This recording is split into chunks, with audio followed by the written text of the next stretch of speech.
What if we could know what bad medical advice is and separate what's real from what's not? That's the mission of my guest, the award-winning pediatric surgeon and professor of head and neck surgery at UCLA, Dr. Nina Shapiro. Welcome, I'm Barry Kibrick, and with Dr. Shapiro's book, Hype, we delve deeply into a reassuring and yet scientifically based response to many of the myths firmly held and the beliefs we and even doctors have about our medical health.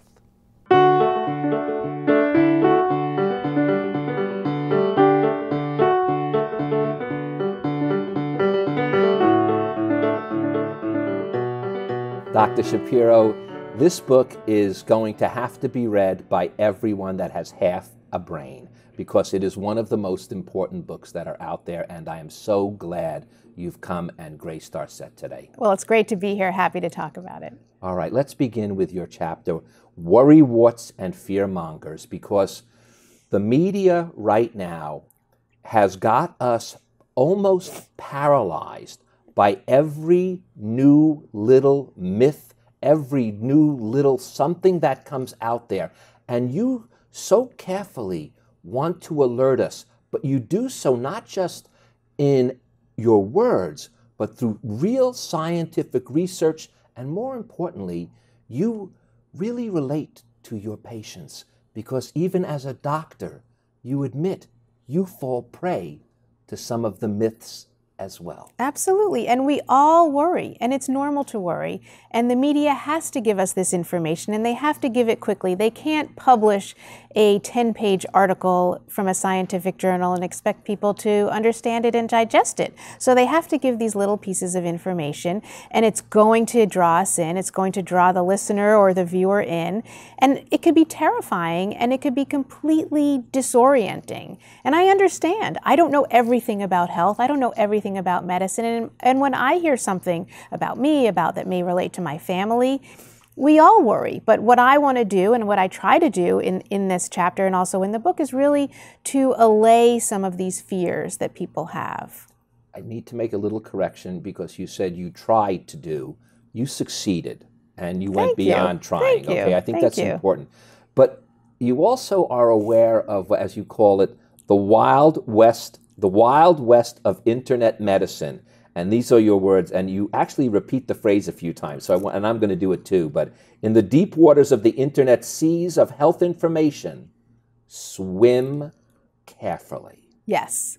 Yes, and the internet is an amazing source of information, but you have to understand how to use it. I think there should be classes, even as young as elementary school and high school, how to use the internet appropriately and safely. If you have a preconceived notion about anything, health-wise or otherwise, you can put in a few words in a search engine and find what you're looking for. But that's what you're hoping to find. But if you get back a little bit and look a little more purely at just one condition or one problem or one symptom or a question that you have, you'll get a lot more open information as opposed to just this narrow area that is really what you want to find. And you say, as again, we say doctors fall prey to this as well, but it also has made, you said, very noticeable difference about the patients now coming in to see you. Yes, patients come in, and one of the phrases that it's sort of mixed. In some ways I hate it, in some ways I appreciate it.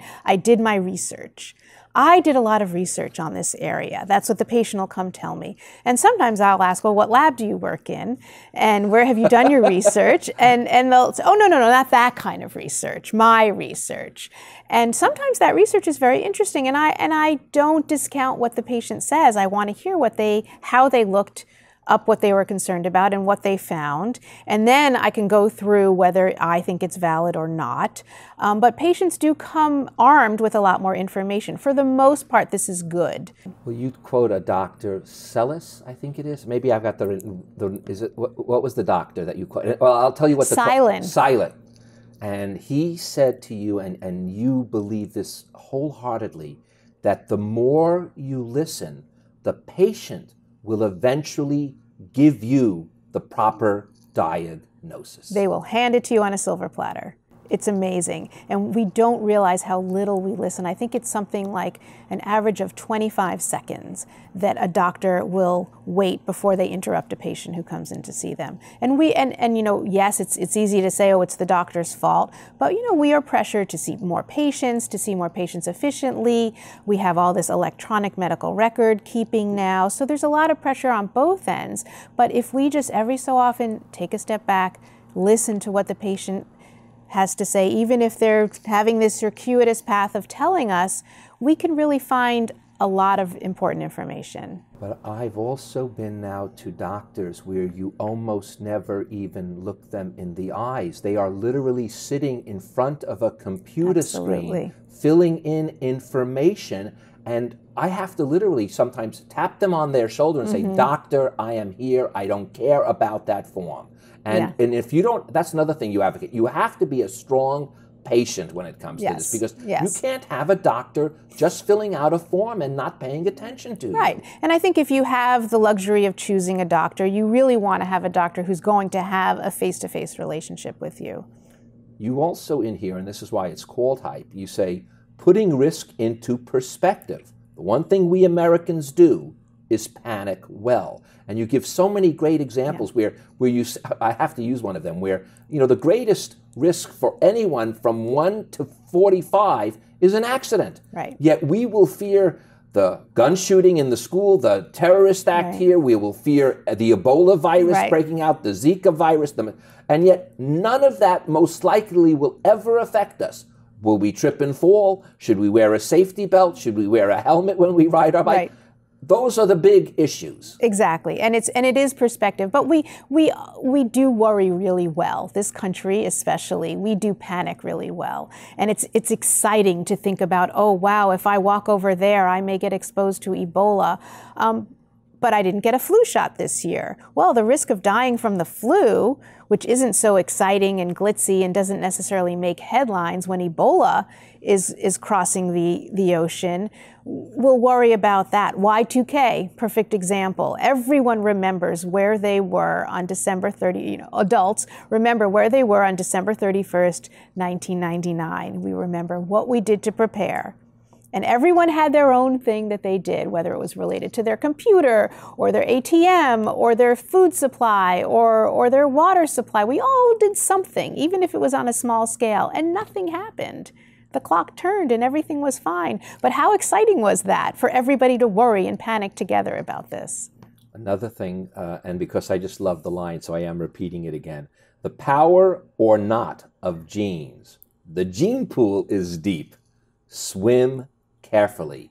We are now we think we know 23 plus, you know, Alden and me, and we think we know all the stuff about genes and DNA, and swim carefully, because the truth is you could have every negative gene in your body, every sign that you're going to die of everything, and none of it may happen. And the reverse. You can have perfect genes and no risk for anything and have this horrible illness as well. So I think that genetic testing is interesting, it's important, and I think from a large global standpoint, compiling all of our genetic data is very interesting long-term to understand disease risks. But individually, if you do this home genetic testing without any counseling that really should go with it, it gives a false sense, either negatively or positively, that I'm not going to get this cancer, I don't carry that gene, or I am going to get this cancer because I do carry that gene, and neither is really the case. But again, if the doctor's not aware of that, and we'll go to the one that's one of the most controversial, that BRCA gene for breast cancer, you may have that and not even be at risk of getting breast cancer. I mean, it may be in your genetic makeup, but you may just not have it. And we've known some celebrities that have gone through radical things. And I'm not saying it's right or wrong. In other words, you in the book too always say, listen, this is a personal choice. You have to know yourself, know thyself, and heal thyself to some sense of a way. Not that you don't need a doctor or medicine, but you know, you have to know yourself. But this, again, this panic is so dangerous on the personal level. Like you said, knowing the great gene pool and stuff like that is wonderful. But on a personal level, sometimes information is too much information. It is, especially if you don't understand the implications. BRCA gene is a perfect example. If you carry it, that is not a diagnosis of breast cancer. And if you don't carry it, it doesn't mean that you're not going to have breast cancer. It's a small part and an important part of a risk profile, but it is not the be-all, end-all for any genetic testing. One of the most important chapters in the book, and one of the things that you draw out in little pieces throughout the whole book, is what you call cause, link, and association. I need you to explain this, because this is the thing, this misunderstanding in my part is the thing that's causing everyone to panic. Causing. Am I right? It's an association. Isn't it? It's an association. And I'm linking it to that. Right. So explain that, because I think if people can grasp what that means, I think they may be able to just take at least a deep breath. Lighten up a little bit. Lighten up. You said it. Beautiful. So a cause has to be that one thing results in the other.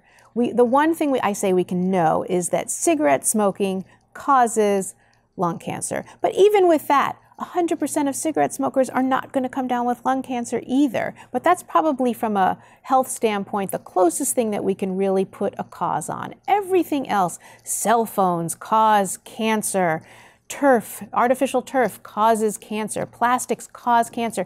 We can't say that. Barely an association. So an association means that something happens and something else happens at the same time. That doesn't necessarily mean that one causes the other. So the sun is shining and I got a cold. That doesn't mean that the sun caused my cold.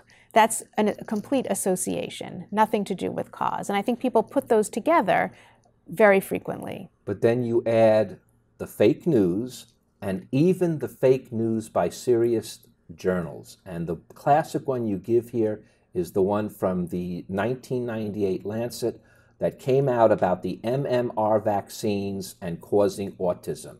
And to this day, although that was proven completely false, and you even admit some of your, in fact, it's usually your best educated, your smartest, your wealthiest patients are still not getting vaccinated because they believe in certain rumors that have already been proven false. Right. And your big thing, in fact, in the book is, how do you get someone to change that belief?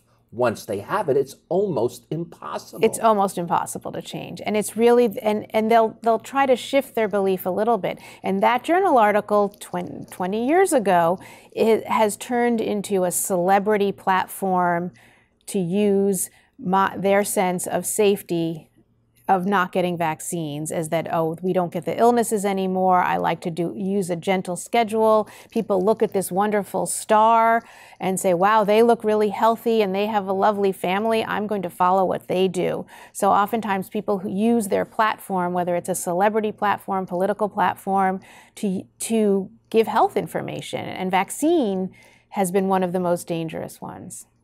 You also want us to look for buzzwords: miraculous, groundbreaking, remarkable, and the one that I think is used most often and the most misleading, clinically proven. Right. All of them mean absolutely nothing. And clinically proven means the least of all of them, because gosh knows, maybe one of them may be miraculous, but clinically proven is always a lie. Right. Means nothing. It's not horrible to say, but people have to understand that it really doesn't mean anything. It's not that thousands of people did this, drank this type of drink, or ate this kind of food and had this kind of outcome. It's a marketing term, purely a marketing term. Now, the one thing that I know everyone has trouble understanding, and I really tried it the few times I've had guests that could explain it. I want to do it again, because the placebo effect. Everyone thinks the placebo effect is simply just your mind making believe something's happening. And it's such a wrong way of looking at it. The placebo effect is a real effect. It is known that, and it's not a fake effect. Right. It's not caused by your mind, just. Right. It is something that is known throughout the medical scientific community And we look at it almost as, oh, it's just the placebo effect. Right. You look at it seriously. So explain Yeah. exactly what that is. So the placebo effect is being studied, and it's fascinating because it is real. So even if you know you're having a placebo effect, it still works. So for instance, if you know that drinking this juice smoothie has no benefit to reduce the duration of your cold, but you think it will, then it will, or it might. And that's certainly fine. So the placebo effect does have a physiologic effect. It's not just psychologic. And again, what's fascinating to me is that even if you know you're taking a placebo, but you think that it's helping you or thinking it's keeping you healthy. For instance, vitamins, a perfect example. I know that vitamins are not necessary for my health, but I feel healthier when I take a vitamin. Complete placebo effect. Oh, and I even have a regime that I do at the minute I have the feelings of a cold. By the way, viewers, if you'd like to know this regime, you can reach me at barrykibrick.com. I promise I'll let you know, and I'm not a doctor. But the point is... And you look very healthy. I do. But the point is, it always works. Right. Now, when I read your book, I said, oh, the doctor may think... But then I said, wait a minute. But the placebo effect is real. Right. I know this always works. It always works. Right, right. And again, that's fine. I think it gets a little bit slippery when you say something that is potentially harmful. For instance, if you take a certain regimen, whatever that is, I'm going to email you, that on the signs of a cold and the cold doesn't progress, that's fine. But for people who say, I only get the flu when I get the flu shot. So that kind of placebo effect does not work. Moderation. It's not very glitzy, it's not very exciting, but for most things, moderation. The term organic, these are your words, is one of the worst misnomers of our era. Organic is a word that is used, organic water, organic coffee, everything, organic table here. It's equated with healthy, which is completely false. And when you go to a store, you go to a grocery store, there's the organic food and then the conventional food, which is, sort of the awful stuff. And there is so little difference health-wise, and this has been looked at in very large studies, the outcomes of health from eating organic versus conventionally grown vegetables, fruits, you name it, is zero. Zero. It's not even a small percentage better. No, it's no better. What's better is that you're eating fruits and vegetables and not eating chips and soda. That's better, whether it's organic or conventionally grown. What's more important, and people are feeling terrible because, I can't afford to buy organic food, and then they'll buy, packaged food instead when they can just buy conventional. And it's very safe, and it's healthy. It's just as healthy. You also want to alert people about the desperation they feel, especially when they get the big C, the diagnosis of cancer. Yeah. And you also want them to know that the complementary medicine that they may be using, as long as they don't use it in the vacuum of the conventional medicine, can actually really help improve. It's when you just do the one complementary medicine and you didn't take out the cancer or do what you're supposed to, and people claim they're feeling better, and then you've experienced it over and over in your practice, they come in, and unfortunately the circumstances literally are life and death. Devastating. Yeah. And complementary alternative medicine is phenomenal when it's used as a complement to conventional therapy. So all of the medications that you hear about, these buzzwords about healthy and natural and holistic, it's for the most part fine. It may be useless, it may be harmless, but when used alone, especially for cancer treatment, it is absolutely dangerous and deadly. Another dangerous thing is oftentimes over-testing, and this is the line that caught me. When doctors are stuck with information, they have to act on it. So sometimes by going through lots of these full body scans, these things and whatnot, which may never have picked up anything, and you give exceptions. You're very careful to say, yes, there is one exception, but there's also 900,000 other people that are doing it, Yeah. and the doctor has to act on that information now, Right. and it's going to cause much more damage than not having certain tests. Yes, and you don't go shopping for testing. It is really, we have guidelines for a reason. How often, for instance, colonoscopy, mammogram, electrocardiogram, basic testing that is very important at certain stages, at certain intervals. But if people just walk into some body scanner and find these, what we call incidentalomas, which is really just an incidental finding that has no impact on the patient, we have to address it in some form. And again, sometimes you do uncover these horrible cancers that were hidden that save the patient because they would have been treated much later by the time they show symptoms. But the vast majority are these benign, unremarkable lesions that we have to address. Biopsy, risks of surgery, biopsies that are completely unnecessary.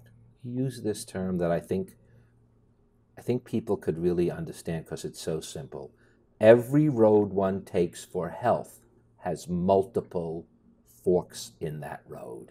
And that's kind of an interesting notion because you can you could really make some interesting loops that you don't need to make if you have your own thought process going with a doctor that may not be thinking as clearly. Right, yeah. You've got to be careful. You do. And again, you can get to unnecessary places. Unnecessary testing can lead to more unnecessary testing and more complications from the unnecessary testing. So, you really do need to step back sometimes and think about why you're doing what you're doing. And it shouldn't just be because I'm scared, I'm worried about this thing. We all worry. But, you need to understand if that worry is valid and whether something does need to be explored or whether you're going to be taken down this potentially very dangerous path. And due to the rapid changes in everything, this is a little warning I want people to get too. The knowledge of today is the fool's thought of the future. And whatever is, wasn't it Woody Allen in Sleeper where he wakes up and he finds out that cigarettes and milkshake were really the best thing for you? That's right. But that's somewhat what this is about, isn't Yeah. it? We have no real idea. We keep making these new... I've read enough stuff on wine being good and bad for you now that I just, Drives you to drink. It drives... I skipped wine. I went to straight hard liquor. Right, tequila. But that's a real problem. It is a problem, but it's also the nature of medicine. Yeah. If we stop and say, oh, we don't know, we just throw our hands up, then knowledge really ends and we get to these dead ends. And so I find it fascinating that is red wine, is that really the secret to longevity? Well, maybe, maybe not. Let's do some more testing. Let's look down the line. Let's look years later. And so, that is the nature of medicine. It does evolve. What we thought was healthy 10, 20, 30 years ago may not be healthy 10, 20, 30 years from now. But again, as you said, as you said earlier, it comes back to moderation, but you also say it comes back to common sense. Yeah. And what is it, the great line, the biggest problem with common sense is it's just not all too common. But really, if you can use common sense, and also I find if you can just listen to your body, let your body, if you can relax enough, your body will tell you certain things. And I always hear the people who say, I had 103, but I still went to work. And I go, well, you're a jerk. What can I tell you? If you have 103, or get you're in a doctor. Bed. Or you're a doctor. Well, yes, but that's even worse when you think about it. Yeah. A doctor of all people should stay home when they have a fever. Just listen to your body and do the right thing. Right. And people also, when they listen to their body, sometimes they make a diagnosis. For instance, I'm feeling tired. I must be deficient in this vitamin. Or, oh, maybe you just need some sleep. Yeah. Right. Yeah. Now, one of the big things here, diet. Diet is one of the, you talk about the industry that's just filled with hype. Colossal. Diet, and the other one is anti-aging. I'll let you cover them both in the same time because they're really so similar. I mean, every darn thing you'll try to do to lose weight, every darn thing you're going to try to do to not look your age. Right. And sometimes a little extra weight when you get older can be healthier. Oh, my sometimes. father is 91, and all he wanted to do would be thinner and thinner and thinner, and thank God, he's not now. He's and healthier he's looking for great. it. He's way right, healthier. Right. I think diet, what is the new diet? It really should be what is your diet. And people get so wrapped up in gluten and dairy and juicing and cut this out and add some antioxidants. And if you just step back and say, I just need to eat healthy food, and if gluten bothers my stomach, I won't eat so much carbs, but it's not necessarily that I have an intolerance, or I cut out dairy and I don't get sick anymore.